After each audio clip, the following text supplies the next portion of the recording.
Halo Mas Andi, perkenalkan nama saya Stefanus Richardelus. Saya mahasiswa Teknik Mesin Industri tingkat 3 dari kelas A, absen 25. Video ini saya buat untuk memenuhi tugas mata kuliah perawatan dan reparasi. Tugasnya yaitu berupa mengidentifikasi jenis oli yang kita temukan sehari-hari. Di video kali ini saya mendapatkan oli untuk motor matic harian. Sebelum masuk ke spesifikasi oli, perlu kita ketahui bahwa oli itu adalah salah satu media untuk pelumasan. Jadi pelumasan itu apa? Pelumasan itu adalah sebuah cara atau sebuah sarana untuk mengurangi angka gesekan sehingga part-part yang bergesekan terhindar dari keausan. Nah, keausan itu dapat mengurangi umur pakai dari barang-barang yang kita pakai. Nah, oli ini saya dapatkan dari teman saya Arfi Listianto. Olinya adalah Deltalup. Mungkin di video ini hasil tulisannya termirror, tapi nanti saat pengumpulan akan saya sertakan gambar foto agar terlihat dengan jelas spesifikasi olinya. Oke. Pertama, ini pabrikan dari Deltalup. Nah, kegunaan oli ini tertulis pada botolnya. Jadi daily for matic. Jadi oli ini bagus atau memang diperuntukkan untuk kendaraan atau motor-motor matic yang intensitas penggunaannya itu harian, dan ini dikhususkan untuk motor matic. Karena yang saya tahu dan saya cari-cari sebelumnya, oli 757 premium ini ada dua kategori, yaitu untuk motor kopling dan juga untuk motor matic. Nah, dilansir dari deltalup.com atau laman resminya Deltalup, mereka memang memformulasikan khusus oli ini untuk mendukung rutinitas harian. Jadi rutinitas hariannya itu seperti apa? Untuk daerah-daerah perkotaan, khususnya daerah-daerah yang dimana sering terjadi kondisi motor stop and go. Nah, itu formula mereka dikhususkan untuk hal yang seperti itu. Dengan oli ini, mesin motor matic bisa bekerja menjadi lebih stabil karena antar komponennya bisa dihindari keausan komponennya dengan penggunaan oli ini. Lalu oli ini juga berfungsi selain mengurangi nilai angka gesekan untuk mencegah keausan.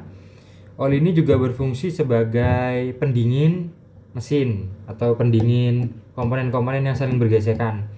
Karena apabila gesekan terjadi dalam kurun waktu yang lama, mesin cenderung akan overheat dan itu akan merusak komponen-komponen yang di dalamnya. Nah,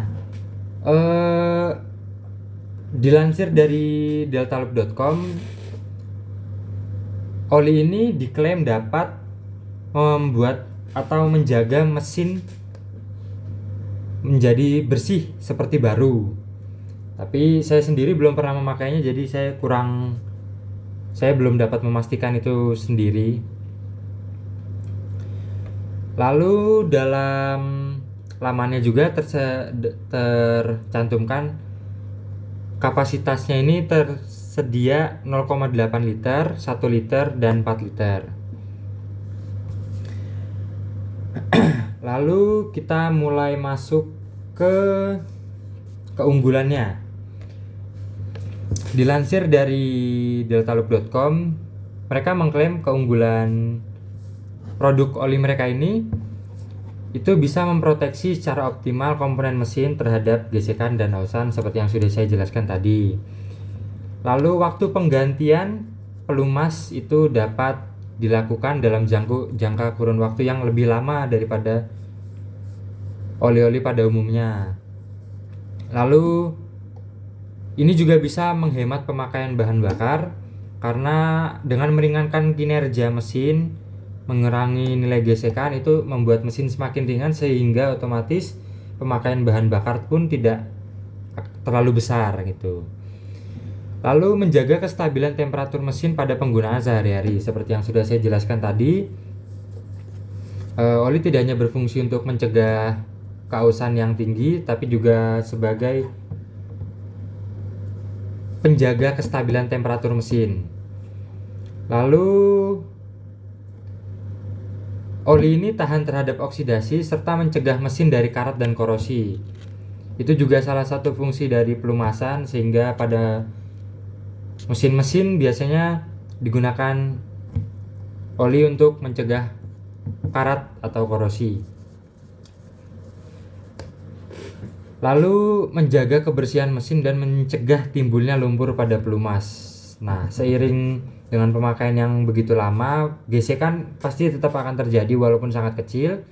Nah, ini bisa mencegah timbulnya lumpur pada pelumas sehingga waktu penggantian pelumas itu jadi lebih lama. Oke, mungkin kita sudah bisa mulai masuk ke kodenya.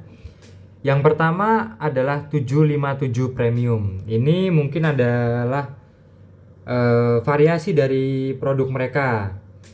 Itu mungkin terus di sini tertera SAE 10W30. Nah, kita akan bedah ini satu persatu. SAE sendiri adalah akronim atau singkatan dari Society of Automotive Engineer. Nah, mereka adalah lembaga internasional yang bertugas untuk menetapkan standarisasi kekentalan pelumas. Nah, jadi mereka yang menetapkan standar kekentalan. Lalu 10W30. 10 itu menunjukkan angka viskositas, yaitu 10 cm3 pada suhu dingin. Suhu dingin di sini pada pengujiannya itu diklaim untuk suhu minus 30 sampai minus 35 derajat Celcius. Jadi pada saat suhu minus 30 dan minus sampai minus 35 derajat Celcius, tingkat kekentalan oli Delta Loop 757 Premium ini yang bisa berada di angka 10 cm3. Lalu huruf W di sini adalah winter. Jadi oli ini dapat digunakan untuk dua kondisi musim, yaitu musim dingin dan musim panas. Lalu kode berikutnya adalah angka 30. Ini sama seperti angka 10 tadi. Ini adalah kode untuk viskositas atau kekentalan dari oli Delta Loop 757 Premium ini. Tapi 30 ini adalah tingkat kekentalan pada saat mesin bekerja. Jadi bisa dianggap angka 30 ini adalah tingkat kekentalan pada saat mesin atau oli berada dalam kondisi suhu yang panas. Di lamannya diuji sampai 40 derajat Celcius hingga 100 derajat Celcius. Lalu yang berikutnya adalah tulisan kecil di bawah. Aduh, fokusnya kurang. Saya bacakan saja. API Service SL/JASOMB.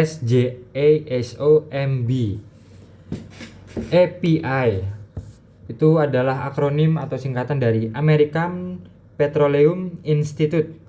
Nah, mereka ini adalah lembaga yang menentukan kualitas oli. Kualitas oli yang tertera di sini adalah SL. Nah, kualitas olinya ini terdapat dua jenis. Jadi bisa kita lihat kalau huruf depannya dulu. Kalau S itu berarti oli ini memang diperuntukkan untuk kendaraan yang menggunakan bahan bakar gasolin atau bensin.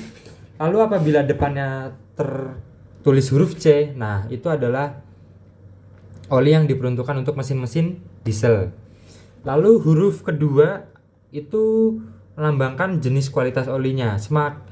Untuk untuk kendaraan-kendaraan baru mendekati tahun-tahun ini disarankan memilih standar API itu yang huruf keduanya mendekati Z. Jadi dari alfabet A sampai Z itu kualitas olinya dapat dilihat. Jadi semakin mendekat ke arah huruf Z itu kualitas olinya semakin bagus.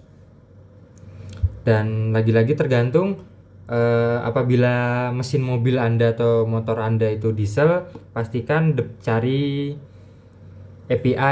kode API yang depannya itu huruf C. Untuk mobil bensin itu bisa mencari yang huruf S.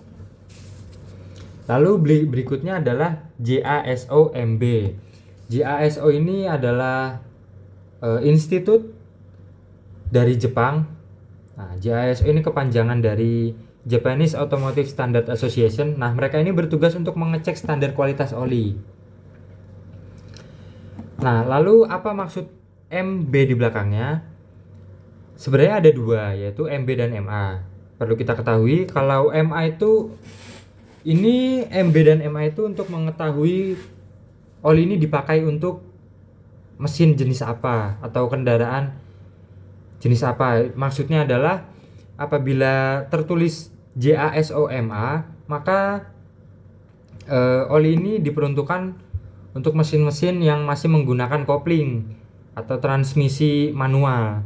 Jadi seperti kopling-kopling basah yang dimana koplingnya itu terendam dalam oli. Jadi JASOMA itu seperti memberikan gesekan agar kopling itu tidak slip saat terjadi perpindahan gigi. Nah, itu fungsinya. Karena di sini adalah daily formatic, maka di sini tertulis MB. Nah, kode MB ini adalah kode jenis oli yang diperuntukkan untuk mesin kopling kering atau mesin yang koplingnya itu tidak terendam oli. Nah, contohnya adalah motor Matic. Untuk zat aditifnya sendiri saya tidak menemukan di sini apa-apa saja yang tertulis kandungan zat aditifnya. Tapi berdasarkan klaim-klaim sebelumnya, yang pertama proteksi komponen mesin terhadap gesekan dan kausan, yang jelas ini ada kandungan anti ausnya seperti belerang dan segala macamnya. Lalu di sini juga klaim menjaga kebersihan mesin dan mencegah timbulnya lumpur pada pelumas. Nah, itu juga berkaitan dengan zat aditif berupa deterjen, itu bisa kalsium sulfonat, magnesium sulfonat, kalsium penat atau magnesium penat. Cuman saya mencari di laman resminya sama di botol ini tidak ada.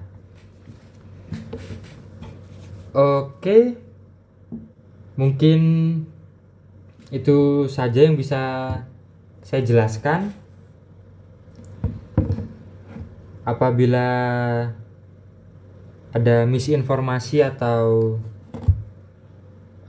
kesalahan dalam penjelasan atau berkata-kata, mohon maaf sebesar-besarnya, karena saya sendiri jarang sekali mengkaji oli. Jadi biasanya saya pada saat ke bengkel untuk mengganti oli, saya serahkan langsung ke mekaniknya gitu. Jadi kurang